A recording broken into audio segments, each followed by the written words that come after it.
Hello दोस्तों, बहुत बहुत स्वागत है आपका हमारे यूट्यूब चैनल पर। तो आज की वीडियो में हम लेकर आए हैं RRB NTPC 16 June third shift में पूछे जाने वाले क्वेश्चन। तो वीडियो को लास्ट तक जरूर देखिएगा। हम एक एक क्वेश्चन का आंसर सहित एक्सप्लेनेशन करेंगे। तो चलिए वीडियो स्टार्ट करते हैं। पहला जो है क्वेश्चन है कि कौन से जनजातीय नेता को फांसी न देकर देश से बाहर निर्वासित कर दिया गया था? Which rebel leader was exiled from the country instead of being hang? तो इसका आंसर होगा कि तिरोह सिंह खासी। इन ये आंसर होगा तिरोह सिंह खासी जनजाति के प्रसिद्ध नेता थे जिन्होंने अंग्रेजों के खिलाफ विद्रोह किया। 1835 में उन्हें ब्रिटिश सेना के खिलाफ युद्ध छेड़ा। जब अंग्रेज खासी पहाड़ियों पर कब्जा करना चाहते थे तो उन्हें गिरफ्तार कर लिया गया, लेकिन फांसी न देकर निर्वासित कर दिया गया। उनका जो है निर्वासन एक राजनीतिक निर्णय था ताकि जन आक्रोश न बढ़े। उनकी बहादुरी आज भी आदिवासी समाज में प्रेरणा का स्रोत है। चलिए अगला क्वेश्चन है कि जो है निम्नलिखित में से कौन सा तत्वाद यंत्र है? Which of the following is a string instrument? तो इसका जो है आंसर होगा, देखिए ये तत् यंत्र माने जिसमें तार हो। तत् यंत्र मतलब जिसमें क्या हो? तार हो। तो इसका जो है आंसर होगा, देखिए कि तत्वाद्य यंत्र वे होते हैं जिनमें ध्वनि तारों को खींचने या बजाने से उत्पन्न होती है। देखिए जिसमें तारों से क्या खींचने या बजाने से उत्पन्न होती है। इन वाद्य यंत्रों में प्रमुख रूप से सितार, वीणा और सरोद आते हैं। सितार एक प्रसिद्ध भारतीय शास्त्रीय वाद्य यंत्र है जिसका उपयोग रागों की प्रस्तुति में किया जाता है। इसकी संरचना और स्वर गुण इसे विशिष्ट बनाते हैं। यह वाद्य यंत्र नाद और भाव अभिव्यक्ति में विशेष भूमिका निभाता है। अगला क्वेश्चन है कि तबकात ए नासिरी नामक पुस्तक किसके द्वारा लिखी गई थी? Who is the author of the book of Tabaqat e Nasiri?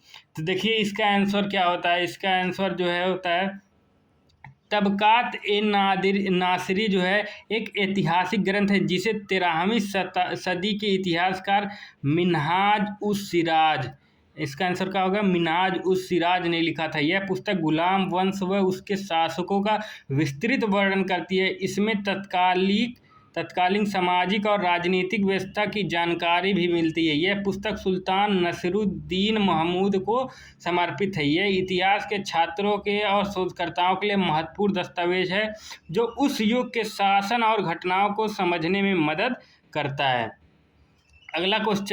अगला क्वेश्चन है कि अनुच्छेद 352 में कैबिनेट शब्द किस संविधान द्वारा जोड़ा गया था? The word cabinet was added to article 352 by which constitutional amendment?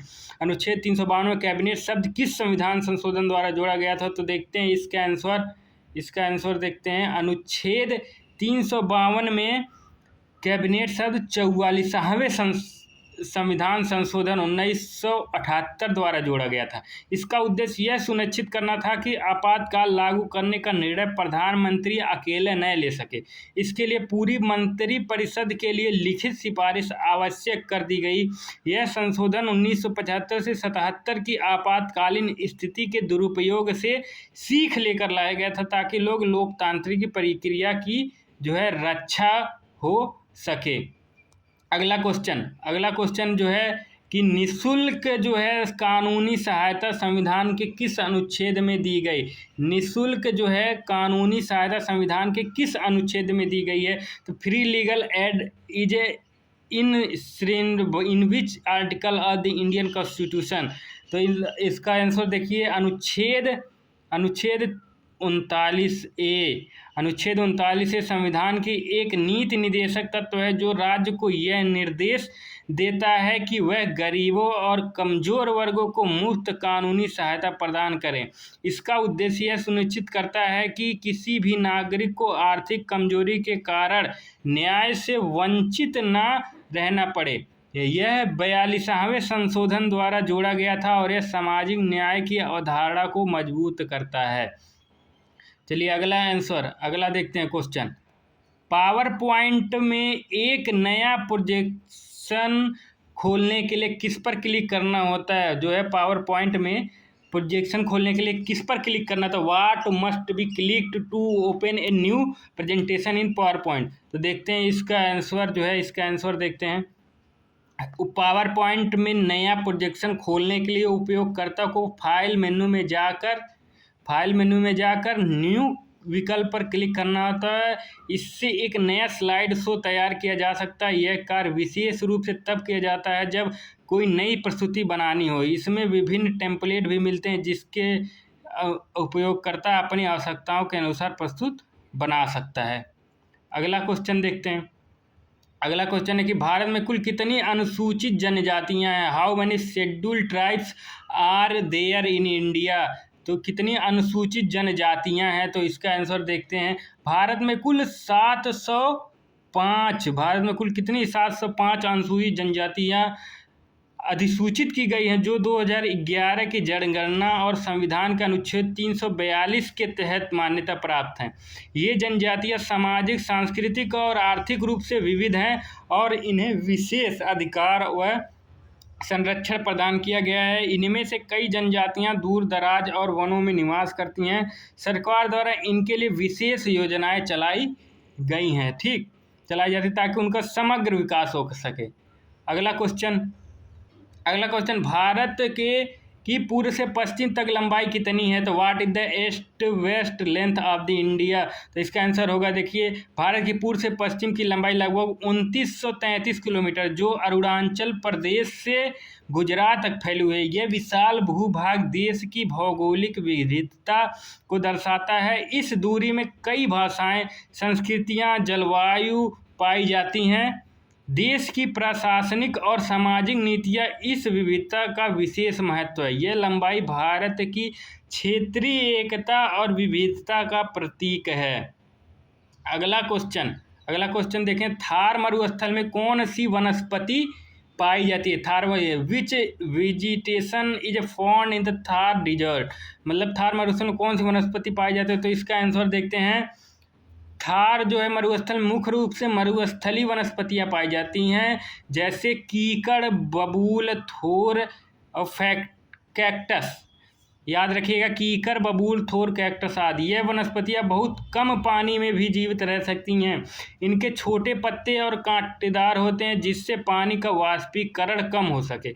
ये पौधे कठोर जलवायु के अनुकूल होते हैं और मिट्टी के कटाव को रोकने में भी मदद करते हैं। मरुस्थलीय जो है पारिस्थितिकी तंत्र में इनका विशेष स्थान है।